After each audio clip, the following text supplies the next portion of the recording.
Bitrefill a été hacké il y a le 1er mars. Donc voilà, ils ont avoué le hacking. Il y a à peu près 40 millions de dollars qui ont été volés. On va voir ça dans cette vidéo. Et surtout, on va voir qu'est-ce que ça peut signifier en termes de coins. En particulier, ça pourrait faire pump. Et oui, ça pourrait faire pump certains coins. C'est malheureux à dire, mais c'est comme ça. Le malheur des uns peut faire le bonheur des autres. Donc on va voir ça ensemble dans cette vidéo générique.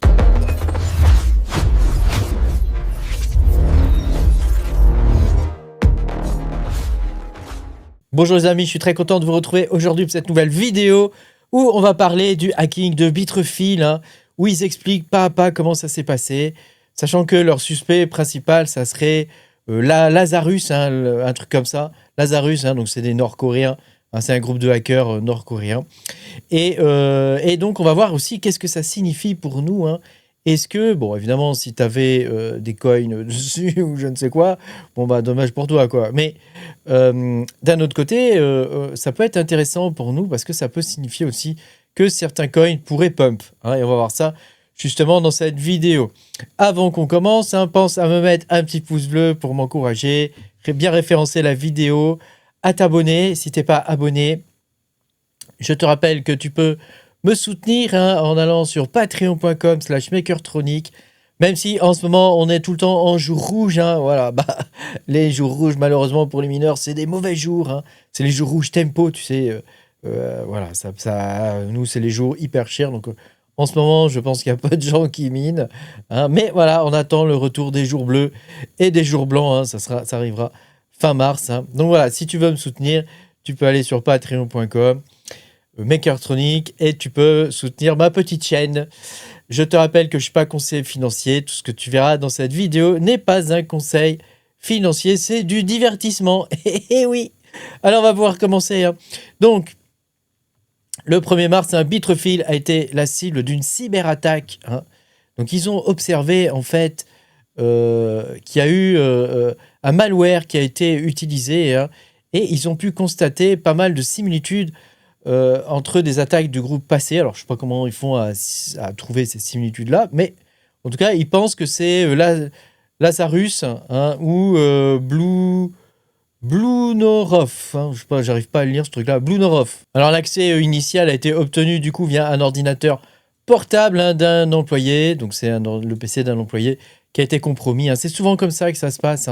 C'est souvent un employé, voilà, il n'a pas fait gaffe, il a transmis ses mots de passe ou il y a quelque chose qui lui a volé ses mots de passe sur son ordinateur personnel et du coup le mec a pu il a pu récupérer donc des identifiants de connexion et donc à partir de là ils ont pu se connecter et escalader leurs accès, donc avoir accès à toute leur infrastructure probablement via un VPN ou des trucs comme ça, et y compris à notre base de données et certains portefeuilles de crypto-monnaies. Donc ils se sont fait siphonner des coins, pour être très clair. Ils se sont fait siphonner des coins. Alors, ils disent pas combien ont été volés. Mais voilà, ils ont eu des enregistrements d'achat. Donc, il y a eu les attaquants, ils ont acheté des trucs avec les cartes. Puisqu'eux, ils ont un stock de cartes, j'imagine. C'est des cartes prépayées sur Bitrefill. Et d'ailleurs, l'intérêt de Bitrefill, c'est quand tu veux pas faire de KYC pour des petites sommes, je sais pas, 200, 300 balles, c'est pratique, tu achètes une carte cadeau. Voilà, faut faire attention quand même parce qu'il y a pas mal de frais. Personnellement, moi, je préfère faire un KYC et avoir une carte crypto sur, je sais pas moi, au hasard, crypto.com, puisque c'est une de celles qui fonctionne le mieux, mais il y en a d'autres. Voilà, mais après, disons, voilà, pour quelqu'un qui veut, qui a des petits trucs à faire, voilà, ça peut dépanner, ça peut être intéressant parce que le temps d'avoir ta carte, de la recevoir, tout ça, là, tu l'as immédiatement. Donc, tu vois, ils ont eu accès à des wallets et ils ont utilisé aussi des cartes, mais ils ont aussi eu des adresses email de clients, des adresses de paiement crypto, ainsi que les métadonnées, incluant donc l'adresse IP des clients. Donc tu vois que ça peut être quand même un petit peu embêtant pour nous. Alors c'est des choses qui arrivent malheureusement dans l'univers de la crypto.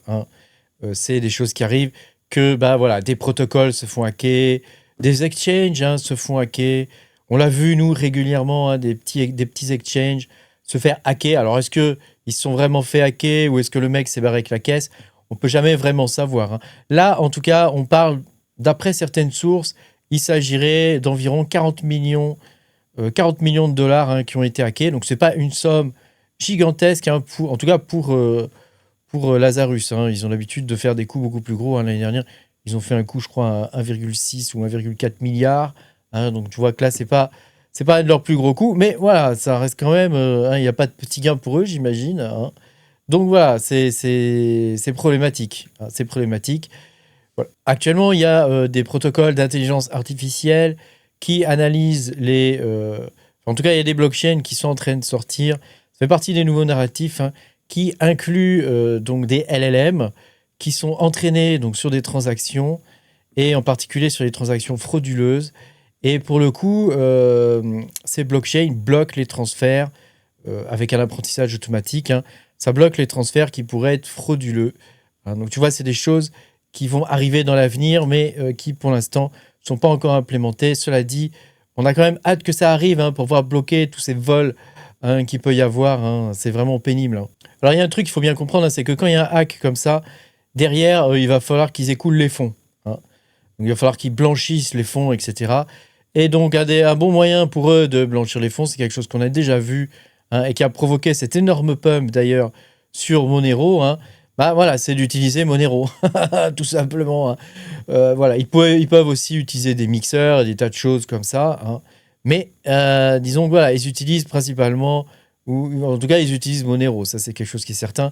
Vu le pump qu'on a pu avoir, tu vois, ici sur Monero, hein, qui était lié à un hack principalement, hein, bah voilà, on peut se dire que cette fois-ci, il pourrait se passer la même chose, sauf que, évidemment, là, il y a beaucoup moins le hack est beaucoup moins gros, mais on pourrait imaginer quand même quelque chose qui pourrait pousser le Monero voilà, jusqu'à 430, 440 dollars assez facilement hein, suite à un petit hack comme ça. Hein. Alors pour le coup, se tenir au courant des hacks, c'est quelque chose qui peut être intéressant puisque ça permet, toi, de dump tes Monero hein, quand les autres achètent du Monero, quand les hackers achètent du Monero. Toi, tu dumpes les tiens, quoi. Hein, donc, tu leur dumpes à la gueule tes Monero et voilà, ça permet de te débarrasser à bon prix de tes Monero. Et puis plus tard, hein, quand ça rebaisse, eh ben, ma foi, tu en rachètes. Hein. Regarde quand même la courbe au niveau du Monero. Hein. C'est une courbe qui est quand même pas mal jolie. Hein. Moi, je pense que Monero, hein, lors du prochain bull run en 2028, hein, il pourrait nous donner quelque chose de vraiment très, très, très, très bon. Hein. Alors, évidemment, je ne fais pas cette vidéo hein, pour que tu achètes du Monero, hein, qu'on se comprenne bien. Je dis simplement que, voilà, si tu as miné du Monero et que tu es en phase d'attente, et que tu as loupé ce pump, hein, par exemple ici, hein, ce qui est un peu dommage, ma foi. Hein, enfin, c'est pas toujours facile à attraper un pump comme ça. Hein. Bah voilà, peut-être qu'il va y avoir un petit pump là bientôt, hein, et que tu vas pouvoir revendre tes Monero avant peut-être que ça reparte à la baisse, mais que tu vois qu'on est quand même sur une trend haussière hein, sur Monero. Hein. Donc même d'acheter ou même de miner aujourd'hui du Monero, ça reste un investissement qui reste quand même, à mon avis, assez fiable. Pour rappel, là, sur Monero, il y a quand même eu déjà des gros swaps de fonds qui avaient été piqués vers XMR, hein, vers Monero, hein, via des exchanges instantanés. Hein, bon, je ne vais pas donner de nom, mais il y en a quand même pas mal. Hein, et donc, ces trucs-là ont causé quand même des pumps assez violents, hein, dont ce pump-là. Évidemment, tout ça, ça ne met pas en cause les qualités de Monero, hein, qui sont le privacy first, hein, le fait de pouvoir protéger la vie privée de tout le monde. Hein. Est-ce que moi, je peux voir, par exemple, après un paiement, combien tu as dans ton wallet, par exemple hein. Bah, sur Bitcoin ou sur autre chose, sur une blockchain transparente, oui. Or, c'est pas normal que je puisse aller voir combien tu as.